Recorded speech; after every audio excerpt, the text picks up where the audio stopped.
What's up? This is Dustin from BGE's Tabletop, and today we're talking about running events in a game store. So this is our 100 vlog challenge for our store expansion, and I want to chat about how we decide to run events at our store.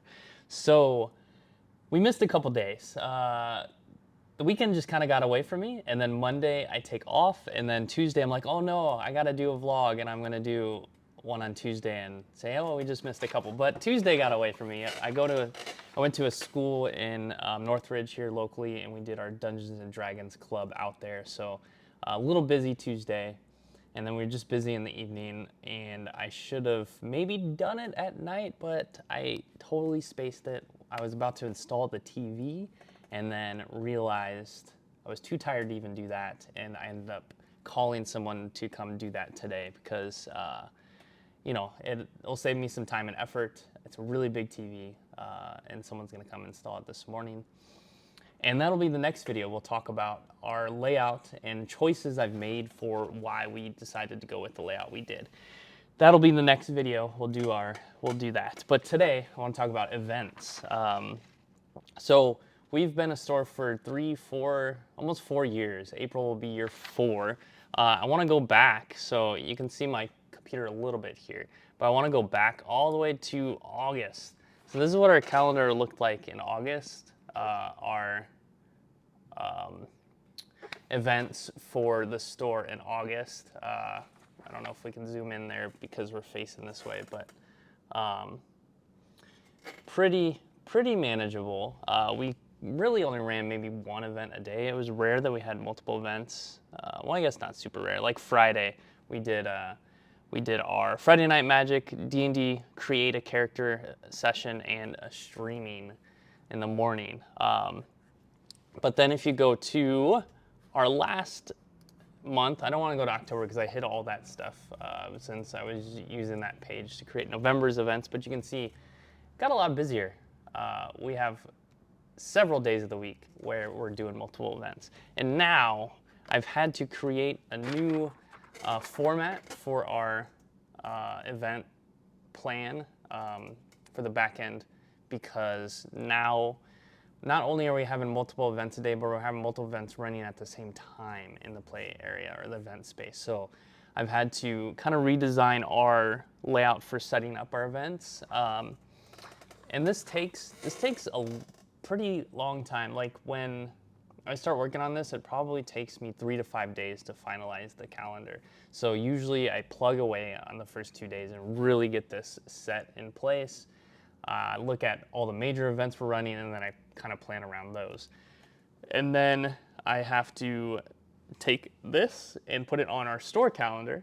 And not only put it on our store calendar, but all of these events, or most of these events, require us to put it on some sort of third-party event scheduler. So I'm dealing with maybe, I don't know, probably 8 different scheduling softwares or platforms, however you want to look at it. If you include this as our store calendar, and then like 5 or 6 other third-party ones that we have to use. Okay, maybe like 6, I think, because there's one third-party one that we use or a couple that we use for multiple games. Like our Bandai app we use for Gundam and One Piece, and Lorcana and Riftbound now are the same. They use the same one. Wizards of the Coast, D&D, and Magic use the same one. So Pokemon uses their own. So we have to look at the overall picture of our month and look at the major events, and then kind of plan around that based off of our regularly hosted events. So we have weekly events, like Wednesday's Commander, Thursday D&D, Friday we have Roleplay Roulette, and sometimes we might have to like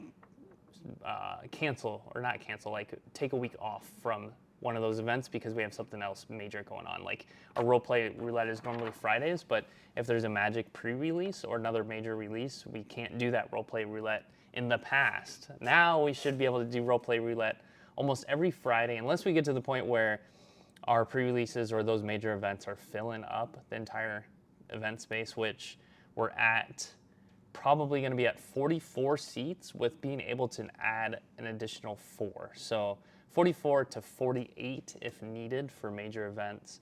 So super excited about that. And just to kind of show you like everything we have going on at our store and all the events we have to fit in. So I'm excited for the extra space. So it's going to be a little bit easier to fit in, but a little bit more work each month to plan out the calendar. But we got Pokemon, Riftbound, Star Wars Unlimited, Magic the Gathering, Thursday Dungeons and Dragons, Sunday Dungeons and Dragons, Youth Dungeons and Dragons, board games, Gundam, One Piece, Warhammer, and Lorcana. And that doesn't include like any fun things we do throughout the month, like we have our Halloween costume contest this month. We're doing a block party co-hosting with Social Medium. It's a maker space in our shopping center. That's going to be on Friday. So we got a lot of stuff going on this month, as well as our regularly hosted stuff. Now, I want to kind of shift gears. This is going to be a little bit longer video because I think there's a lot to talk about for this, and maybe we'll do a part 2 if you have any questions or comments or anything. So how do we decide what to run in our store is a pretty big question. And one example I like to use is like, for example, Commander. It's not our biggest revenue generating event, right? So we charge $5 per person to come play. That structure is likely going to change with the new event space, but it's our lowest ticketed event to come play at our store.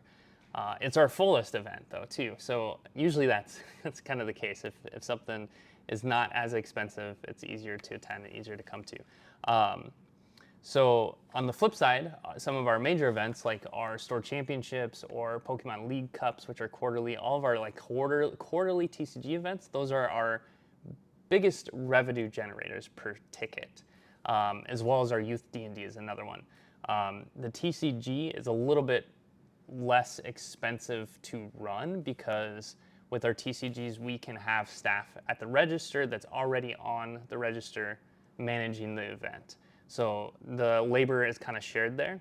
Some events require a judge, so or you need someone really knowledgeable on the trading card game. So maybe we might have another staff there. Like I'm usually there for Lorcana, and I'm kind of the judge up until needed. And maybe sometimes I might sneak away and be on call if I need to come back to make a quick judgment call. But usually our Lorcana community is pretty strong, and we get to the point where judges aren't necessarily needed at a certain point. But store championship, I'm usually here till the end. So that's one of the events where definitely have to have 2 people, unless I'm the register staff. If I'm the register staff, then we don't need to have an extra person and pay for that labor cost. So those TCG events are pretty decent revenue generators. The Youth D&D is another one, but however, that really gets into economy of scale and needing to run multiple tables at a time, because that is one of the most expensive events for us to run. It's a revenue generator, but it's also one of the most expensive events to run because we pay our youth DM. So it's costing us $25 to $30 per hour for that youth DM if you include what we're paying them per hour plus the taxes and their benefits and all of that jazz. And then on the other side, I am the youth coordinator, right? So, I mean, I wear a lot of different hats, but eventually that position we would like to have filled, or have myself be the youth coordinator and take something else off my plate.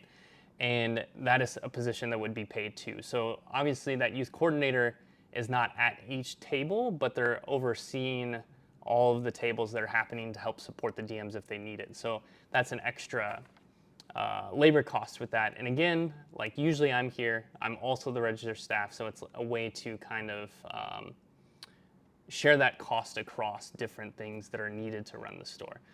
So how we decide to run those events have to do with ticket, like how much do those events make? Usually those events get priority in our event space, our community. So what is really awesome, right? Our Magic event was full and always on a wait list, which is really cool.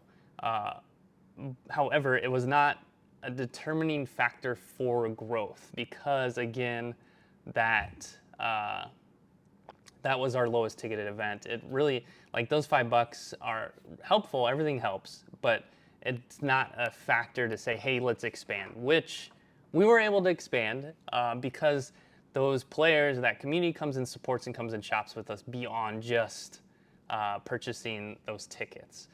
So they also help support by picking up some singles, picking up some packs, coming in and even like trading cards with us helps us, take in cards and then sell them to other players, which helps us generate some revenue on that end too. So those things are great factors for showing our ability to grow, which now is a great chance. Now we have Wednesdays, and we can have this Wednesday. We'll have, I don't know. We're in the middle of picking up more tables and chairs. So I think last I counted, we're at 28 seats comfortably. We can probably fit 32 if we needed to move things around and like use a table that we have some products sitting on. So, but because of that, because of the other support on the other ends of the store, we're able to grow a specific event in a community or a space for that community that doesn't necessarily generate a bunch of revenue, but now we can bring in some more players and hopefully we can get some support with other aspects of the store. But yeah, that's how we decide our events. If you have any questions, I had maybe like a few things I wanted to talk about. I think I covered most of everything, but I might do a part 2 about events. And this is a longer video, so tomorrow we'll be back. I might just do a quick one tomorrow. We'll see you next time.